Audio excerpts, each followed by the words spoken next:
it's Kaylee Cuoco for Priceline. Ready to go to your happy place for a happy price? Well, why didn't you say so? Just download the Priceline app right now and save up to 60% on hotels. So whether it's Cousin Kevin's Kazoo Concert in Kansas City, go Kevin, or Becky's Bachelorette Bash in Bermuda, you never have to miss a trip ever again. So download the Priceline app today. Your savings are waiting.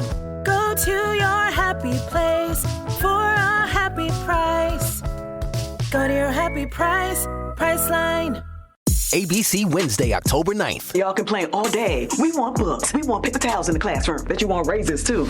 I'm still waiting on the paper towels. Abbott Elementary returns with a new season. We asked the district for more after-school programs. They gave us $50 for class pets instead. Critics cheer. Abbott Elementary continues to be one of the funniest and most beloved shows on TV. What y'all doing out there? Taking bribes. Proud of y'all. Abbott Elementary, season premiere Wednesday, October 9th on ABC and stream on Hulu. Welcome, everyone, to the G Note Podcast. I am your host, as always, Jason Spicy G. Goldman, and I'm a Grammy-winning record producer, arranger, and musician. I've been a music professor at USC for over 22 years, and I am most known for writing and producing music for the iconic crooner Michael Bublé over the past 2 decades. This is a pod for musicians who want advice and strategies on navigating the music industry. If you're not a musician but a music fan, I promise there is plenty in here for you as well. On this pod, we talk all things music. On today's pod, we are talking about how musicians inspire audiences. Let's go.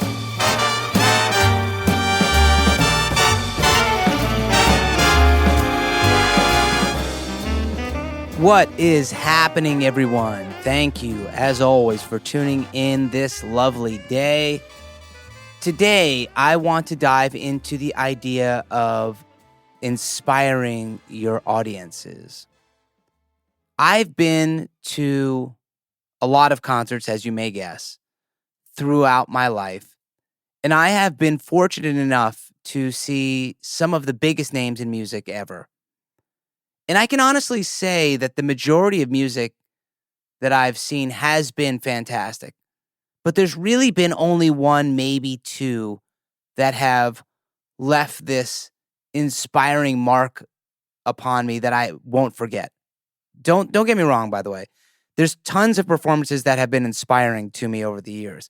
And in this episode, I'm going to talk about it. There's one in particular that always has stayed with me throughout time. And I do want to discuss that a little bit. The show that I specifically remember that always pops into my mind was a show that was back in the early 90s when I was in college.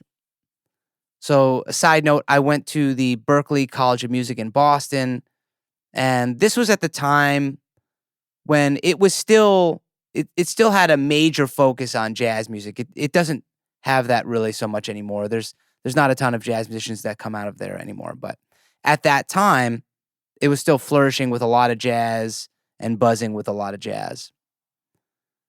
So at this time, again, early 90s, there was a buzz in the jazz world about this kind of movement called the Young Lions. And the Young Lions it really started in the 80s and carried into the 90s and was basically a revitalization of jazz. In essence, jazz was in limbo, at the end of the 70s, really. Miles Davis's record, Bitches Brew, came out. And in that record, he brought in a new sound called fusion, which is a fusion of jazz concepts with pop rock sounds, backbeats, funk, that can be it really is associated with electronic instruments, synthesizers, of course, guitars, things that were not really present in jazz until that point. And really after that period, so like that late 70s jazz, like no one really knew what was going to happen in jazz. It was like, well, especially because Miles has been at the forefront of most of the jazz movements. And he was at the forefront of this fusion movement. Everyone was like, well, what's going to happen next? We've gone through all these different types of jazz music, and now we're at fusion, which is almost like rock or instrumental pop music. What happens next? So this Young Lions movement was really the counter to that fusion era, which brought back jazz to its roots, which is swing and performing standards from the American songbook or great jazz artists, but with a more adventurous modern flair. Trumpeter Wynton Marsalis was really the figurehead of that movement. And he was one of the trumpet players in Art Blakey's band at the time, and then grew into his own. And now, today, he's pretty much like the spokesperson for the jazz world, whether we like it or not. I don't mind, but I know a lot of people do have a problem with it. All this to set up that one of the Young Lions was a trumpeter named Roy Hargrove, which, by the way, he did go to Berklee College of Music, and I had just gotten in there after he had left. And he was going to be playing a show at the Regatta Bar, which is the best jazz club in Boston. It's funny, I was just thinking about it when I was writing the notes for this episode, and the Regatta Bar is basically it's in a hotel, so it was a ballroom that was converted to be a club, really. But when I was thinking about the layout of it, I mean, it's definitely a ballroom. I just thought it was pretty funny. So, anyways, Roy was doing a tour for his album called Of Kindred Souls, which is an incredible album. And so a couple of my friends were like, hey, we're going to go see Roy at the Regatta Bar. Do you want to come? And I was like, yeah, I guess I'll do it. I mean, I was excited because I did like Roy Hargrove, but it wasn't like I was like, oh, I have to go run and see this. But they were like, let's go see it. And, when I was at college, we were singing music, minimum 3-4 nights a week. So we got tickets, and the club was sold out. And so we got to the club, and we were all the way in the back of the room because we had tickets, but they were just all the way in the back of the room. And when I was in there, you could feel this electricity in the room. You could just feel that something magical was in the air. Now, again, I didn't know what was going to happen. Again, I knew Roy Hargrove. I knew it was going to be great because he's an incredible trumpet player. But you could just feel something different in the air that night. There was buzz. People were excited. The Regatta Bar is a pretty cool place because it's got big windows all the way around, so you kind of get the stars and the night air, so to speak. So sure enough, Roy came out with his band, and not surprisingly, it was incredible. The band was roaring, and the playing was at the highest level. Roy was hooting and hollering at the musicians, as he does frequently when he used to play, and was encouraging the band at every moment to go for it. But this is what I think the message for today to be. What I remember was not which songs that they played or how each solo sounded or just, the members of the band. But what I remember the most is the energy and the vibe the band put out. I felt like I was a part of that show. I'm in the audience and I could feel in my body the energy, like, the tenseness kind of the show, like the excitement. I felt the need to, want to get up on the stage and play with them. I was jealous of the energy and wanted some of it. I wanted it so bad. Like, I'm just sitting there like, oh man, I need to I need to get up on that stage and play. I was inspired to practice for weeks on end, and I was inspired by how the show made me feel. I want to direct something to all of you musicians listening, and I know it's a lot of you because I get a lot of, text messages or DMs on Instagram from you guys. This is really important. So this is directed at you. People are coming to the show to feel something. And I said this on one of the other episodes. People are spending their time and money with you when they come to hear you. They are taking, let's call it a mental vacation from their jobs, perhaps their kids, from doing their dishes, to cleaning the house, everything to come hear you and be a part of what you are doing and be transported to another world for just an hour or two. The last thing we want is for them to come out of the show sterile and not connecting with the music. Our job as musicians and entertainers, because we are entertainers, is to inspire. With that said, musicians, band leaders, program your set of music to inspire. Program your set to provide an energy that can be associated with your show. The energy doesn't always have to be, high octane, loud, fast, right? It doesn't always have to be that.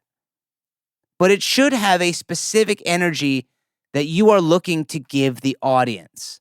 One that they can grab onto and relate to, even if your music is heavier, harmonically or adventurous, whatever it is. There's a great way to measure whether you think you're close to getting this. I mean, it basically is this. Would you honestly want to come hear the music you're going to play in the order you're going to play it? Would you pay money to hear the set of music that you're going to perform for people?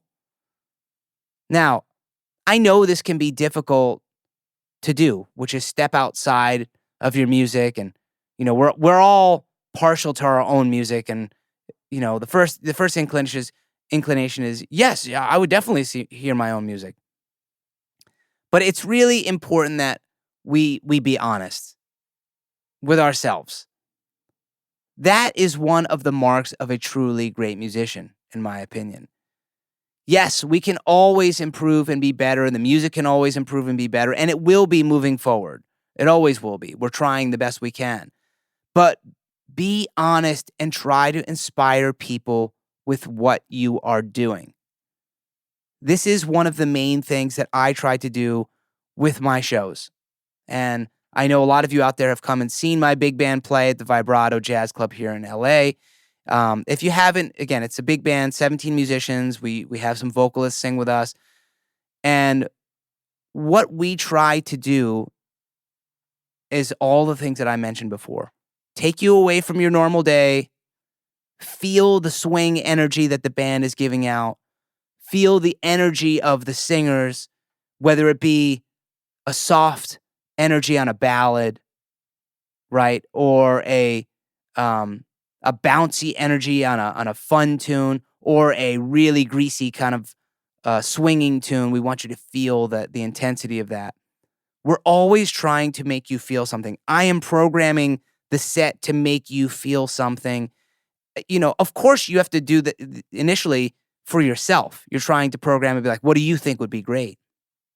But I'm always thinking about what I want to leave the audience with, the impression that the audience should have after they leave the show. And to me, that is the mark of a great entertainer and a great musician. Folks, that's all the time we have for today's episode. If you haven't already, please subscribe to this pod so you can stay up to date with all the new shows, giveaways, and more importantly, I need to see you come out to the concerts. We just had a concert recently, and we sold out both shows again, as we have done for the last couple years at Vibrato. We play there usually every 3 to 4 months, so you can come and check out their schedule, or you can also follow me on Instagram at SpicyG or check out my website, jasongoldmanmusic.com, to see what projects I'm currently working on and to see the schedule, to see when I'll be performing next. Thanks so much for listening, everyone. Much love. Peace.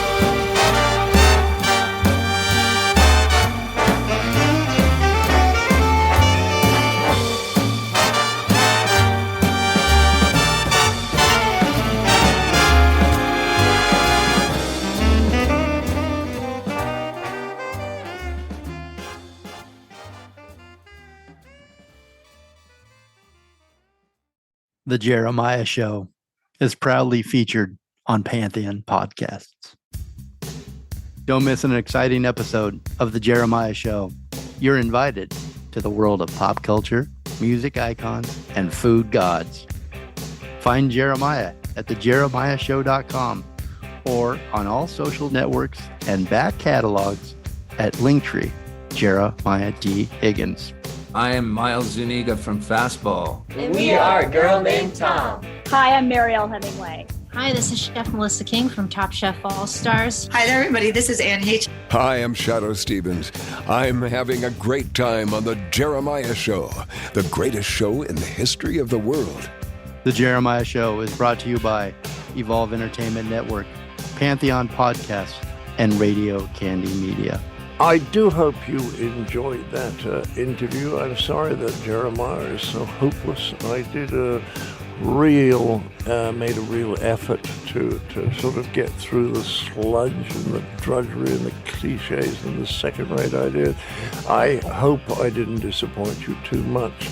And as far as Jeremiah is concerned, do write in, because if you do, we can do something about this.